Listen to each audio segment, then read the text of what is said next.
Hello. Sanso kula soko tweyanjulire mangu nnyo tumanye gwani gwe twogera naye abawulira bamanya bamanyani gwe twogera naye n'oluvannyuma otwanjulire ku nteekateeka ya flag football nga bweyimiridde mu Uganda otwe n'obuvunaanyizibwa bwo mu nteekateeka zino. First of all, njagala kweyanza mwami Kiggundo Robert Kiggundo mbereddewo nnyo kubanga kino ekintu ngenda kiyita kipaapaali mu Luganda naye American football ewammwe mu diaspora mu America. Neyanziza nnyo okufuna akakisa kano okukyogerako kino ekintu nti nno kigenda kikwata omuliro mu Uganda. Kati bampita, my names are Lloyd Ezekiel Mulobole Mulyambuzi ndi Mulangira, and basically I would like to take this opportunity to introduce American football to you. Basically, you already know about American football in the diaspora. I'm talking about the whole world, Europe, America especially. So, and we were formerly called, not even formerly, we are still the generals. Ups and downs, there's a lot of corruption going on in our country. In all the sports, there's a lot of corruption going on. Right now, Njagala just to introduce a new sport. It's also a new sport, but it's called flag football. It's going to be the first ever in Kampala. And twagala okubiza abantu bonna bonna abali eyo batuwagire bakubire famire zaabwe eziri Uganda zijje zituyambe zisupportinge zitumbize ekintu all over the world. N'abaana abazanya kino ekipaapaali American football baveeyo bajje batuzanyire mu holiday. Timu tuzikoze katuwezirize. Nyina timu zennya, nyina Stone City Chiefs,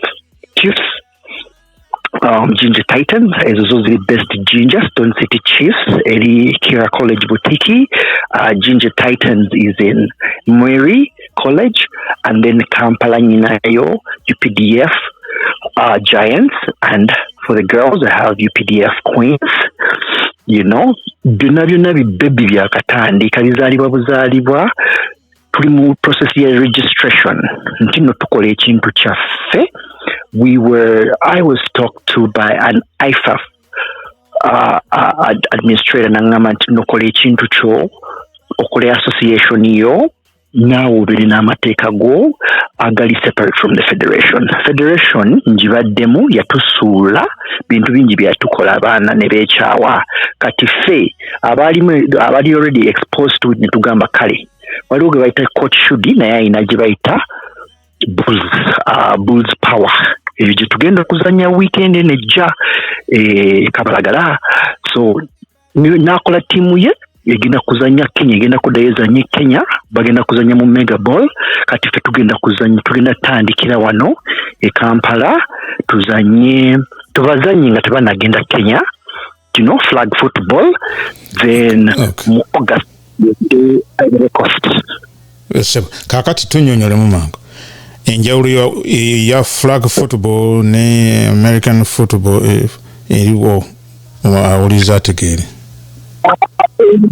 Yeah, American football ne flag football. Flag football is a non-contact sport. It's actually jetugendo tandika nayo nti tetwetaaga bino equipment, helmet byakoze shoulder. Flag football is a non-contact, very safe sport.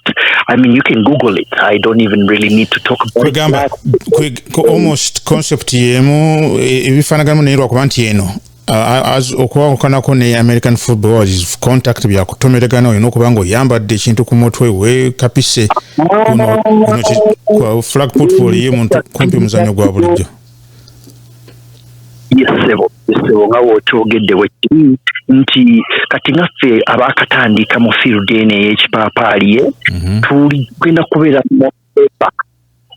okuzanya flag football ate leagues nyingi all over the world eziri ready okujja nezitu inviting abantu tubazanye tino omukisa teguli mu chimo American football yokka mu that tactical contact team flag football you just wetaga just ngatto chichuka and basically it's a very easy sport.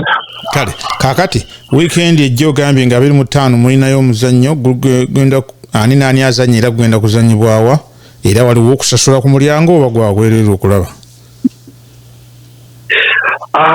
kintu kya bwerere kya buli omu tugenda kipromotinga kya bwerere kya buli omu so tugenda kuzanyira Zambia Kabalagala Henry's Sports Center Kabalagala it is so close to the American Embassy. Okay. Once you yes you can't get lost. Okay. Kale kati sebo baddemu bajukize gwani era okolangani mu nteekateeka z'okutumbula omupiira guno mu Uganda omupiira American football bagamba version eri endala ya flag football etali nnyo yakutomeragana gwokolangani mu nteekateeka eno yonna nze bampita ngenda kweyanza upya bampita Lloyd Ezekiel Mulole Mulyambuzi. I'm the Chief Executive Officer of UPDF Giants, UPDF Queens, Stone City Chiefs, and Ginger Titans, and team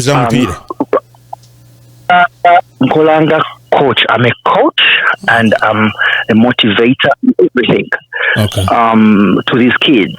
Right now, I'm looking for administration, and we are going slowly. Right now, I'm coach and CEO at the same time. I organizing into Coach Shudi.